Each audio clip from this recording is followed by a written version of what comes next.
जय श्री राम। जय बजरंग बली। मित्रों, मैं धीर परीख आज की इस कहानी में आप सभी का हार्दिक स्वागत करता हूँ। मित्रों, हमारे पुराणों में तथा ग्रंथों में अनेक कहानियाँ हैं और वो सारी की सारी कहानियाँ हमें कोई ना कोई लेसन्स देती है। अगर हम उस लेसन को अपनी लाइफ में अप्लाई कर ले तो हमें कहीं पर भी झुकना नहीं पड़ता और सफलता तो हमारे पीछे पीछे दौड़ी आती है। मित्रों, आज हम जिनकी कहानी सुन रहे हैं वो है परम राम भक्त श्री हनुमान दादा की। मित्रों, कहानी शुरू होने से पहले हमें इतना पता होना चाहिए कि सीता मैया का हरण रावण ऑलरेडी कर चुके हैं और साउथ इंडिया की ओर एक वानर सेना है जिनके लीडर है अंगद जी और उनके साथ है हनुमान दादा और जामवन जी। और ये सारे के सारे लोग जो है वो रामेश्वर के तट पे बैठे हैं और ये सोच रहे हैं कि ये जो 100 योजन का समुद्र है उसे कौन पार करेगा।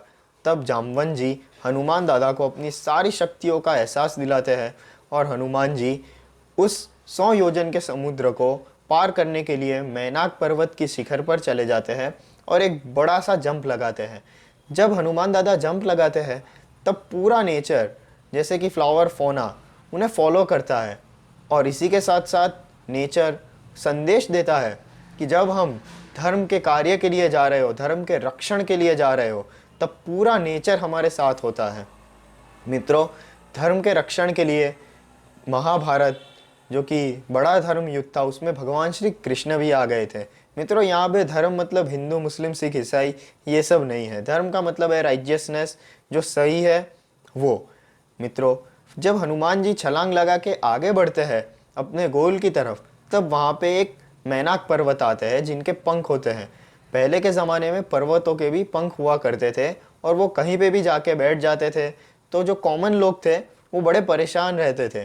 तो इंद्रदेव ने सारे पर्वतों के पंख काट दिए, पर सिर्फ एक मैनाक पर्वत था जो बच गया और वो समुद्र देव के पास जाके उनकी शरण में रह गया। तब मैनाक जी ने हनुमान जी से कहा, हे हनुमान जी, आप तो वायुदेव के पुत्र भी है और शिव जी का रुद्र भी, इसीलिए आप मुझ पे थोड़ा सा रेस्ट कर लीजिए। मेरे ऊपर फल इत्यादि सब कुछ है, फुल लग्जरियस। आप थोड़ा रेस्ट कर लीजिए, फिर आप अपने गोल की तरफ जाइएगा। पर हनुमान जी कहते हैं कि नहीं, मैं रेस्ट नहीं कर सकता जब तक मेरा गोल जो कि सीता मैया को ढूंढना है वो कंप्लीट नहीं हो जाता। और वो वहाँ पे मैनाक पर्वत के ऊपर छोटा सा ऐसा पाँव टच करके निकल जाते हैं। मित्रों, ये जो मैनाक पर्वत है ना, वो हमारी लाइफ में कंफर्टिंग डिस्ट्रैक्शंस दिखाता है। जब हम हमारे गोल की तरफ आगे बढ़ रहे होते हैं तब बहुत सारे ऐसे कंफर्टिंग डिस्ट्रैक्शन आते हैं। ऐसे डिस्ट्रैक्शंस को हमें ना कह देना चाहिए। इसके साथ साथ हमें एक और सीख भी मिलती है कि हमें हमारे गोल की तरफ जाते वक्त रेस्ट करना चाहिए, पर एकदम थोड़ा। ऐसा नहीं कि हम वहाँ पे ही रह जाए और फुल मौज मस्ती और हमारा गोल भूल जाए। जैसे हनुमान जी ने सिर्फ पाँव छू के आगे बढ़ गए, वैसे हमें भी 5-10 मिनट का रेस्ट लेकर हमारे गोल की तरफ आगे बढ़ना चाहिए। जब हनुमान जी आगे बढ़ते हैं तब वहाँ पे एक राक्षसी आती है, सूरसा।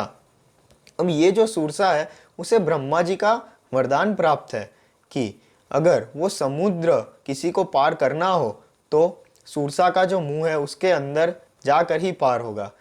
तो सूरसा अपना मुंह खोलती है और हनुमान जी को कहती है कि आप आओ, मैं आपको निगल जाऊंगी। हनुमान जी अपना कद बढ़ा लेते हैं, सूरसा अपना मुंह जो है वो और बड़ा करती है, हनुमान जी उससे भी बड़े हो जाते हैं, सूरसा अपना मुंह और बड़ा करती है। पर हनुमान जी अपना दिमाग लगाते हैं और वो एकदम सूक्ष्म रूप मतलब एकदम छोटे से हो जाते हैं, उनके मुंह के अंदर जाते हैं और जाके ही बाहर आ जाते हैं और कहते हैं कि अब ब्रह्मा जी का वरदान तो ख़त्म। मतलब मैंने ब्रह्मा जी का जो वरदान था वो उसे वैसे का वैसा रखा और मैं तुम्हारे मुंह के अंदर जाके बाहर आ गया, अब मुझे जाने दीजिए। मित्रों, ऐसा कह के हनुमान जी वहाँ से भी चले जाते हैं, अपने गोल की तरफ आगे बढ़ते हैं। ये जो सूरसा है वो हमारे वर्ल्ड में कॉम्पिटिटिवनेस दिखाती है कि जब हम हमारे गोल की तरफ आगे बढ़ रहे होते हैं तब हमें बहुत सारी ऐसी कंपटीशन दिखती है कि मैं इससे आगे हो जाऊं, मैं उससे आगे हो जाऊं, मैं इससे बेहतर हो जाऊं। पर नहीं, हमारा गोल हमें अचीव करना है। कहा जाता है कि winner focus on winning while loser focus on winners. मतलब जब हम हमारे गोल की तरफ आगे बढ़ रहे हो तब हमें हमारी कंपेयर किसी से नहीं करनी, हमें सिर्फ हमारे गोल की तरफ आगे बढ़ना है। और फिर हनुमान जी अपने गोल की तरफ आगे बढ़ते हैं सीता मैया को ढूंढने के, तभी वो सोचते हैं कि ये मैं जो नीचे नीचे फ्लाई कर रहा हूँ ना, तो मतलब बहुत सारी अड़चनें आ रही है, जैसे कि कॉम्पिटिटिवनेस आ गई, डिस्ट्रैक्शंस आ गए। तब हनुमान जी सोचते हैं कि मैं ना अपना फ्लाइंग जोन एकदम टॉप मोस्ट कर लेता हूँ।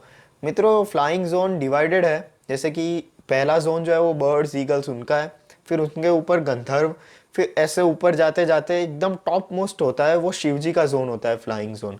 अब हनुमान जी तो रुद्र अवतार है, तो वो तो उस जोन में फ्लाई कर ही सकते हैं, इसलिए वो शिव जी वाले जोन में फ्लाई करते हैं। अब दिक्कत ये होती है कि जब वो सबसे ऊपर के जोन में फ्लाई कर रहे हैं तब वो सन के सबसे नज़दीक है, जिसके कारण उनका जो शेडो है वो सी में बहुत बड़ा हो जाता है। अब इसी के साथ हमारी सब तीसरी डेविल सिंगिका की एंट्री होती है। ये सिंगिका के पास ऐसी पावर होती है कि वो किसी के भी शेडो को पकड़ के दबा के उसे कंट्रोल कर सकती है। अब हनुमान जी का तो बहुत बड़ा शेडो था, तो उसे लगा इतना बड़ा शेडो तो मैंने नहीं देखा, लाओ इसे पकड़ते हैं, और वो हनुमान जी के शेडो को पकड़ लेती है। हनुमान जी को पता लग जाता है कि अब तो ऐसे तो नहीं होने वाला, तो हनुमान जी सीधे टॉप डाउन सीधे जाते हैं सिंगिका के मुंह में सूक्ष्म रूप से, और हृदय में जाके उनकी मुट्ठी से सिंगिका का हृदय मसल देते हैं। मित्रों, यहाँ पे सिंगिका रिप्रेजेंट करती है एनवीनेस। जब कोई आदमी बहुत ही ऊंचाई पे हो, तब वो जो एनवी लोग होते हैं वो उनकी सारी अच्छाई भूल के उनकी बुरी साइड जो कि शैडो है उसको पकड़ लेते हैं और उन्हें आगे नहीं बढ़ने देते। मित्रों, सिंगिका एनवीनेस डिस्क्राइब करती है। हनुमान जी एक और सीख भी देते हैं कि जो सिंगिका है ना, वो एनवीनेस तो डिस्क्राइब करती है, बट एज अ राहु की मदर वो भौतिक बुद्धि को भी सिग्निफाई करती है। मतलब जब हमारा गोल है वो दिव्य है, अगर वो धर्म की रक्षण के लिए या फिर धर्म के कार्य के लिए है, तो हमें हमारी सारी भौतिक बुद्धि जो कि सिंगिका रिप्रेजेंट करती है, भौतिक बुद्धि, उन्हें हमें from the bottom of our heart मसल देना चाहिए और हमें आध्यात्मिक बुद्धि को काम में लगाना चाहिए। मित्र, आध्यात्मिक बुद्धि सोचने से तो नहीं आती, वो तो हरि नाम का जप और हरि कथा सुनने से ही आती है। और यही एक सीख देते हुए हनुमान जी श्रीलंका पहुंच जाते हैं। मित्रों, वैसे तो ये कहानी बहुत बड़ी है, पर हम आज इस कहानी को इतनी ही सीखों से एंड करते हैं, और अगले वीडियो में जो कि अगली कहानी डिस्क्राइब करेंगे और फिर उससे भी बोध पाठ लेंगे। तो मिलते हैं अगली कहानी में, तब तक के लिए जय श्री राम, जय बजरंग बली।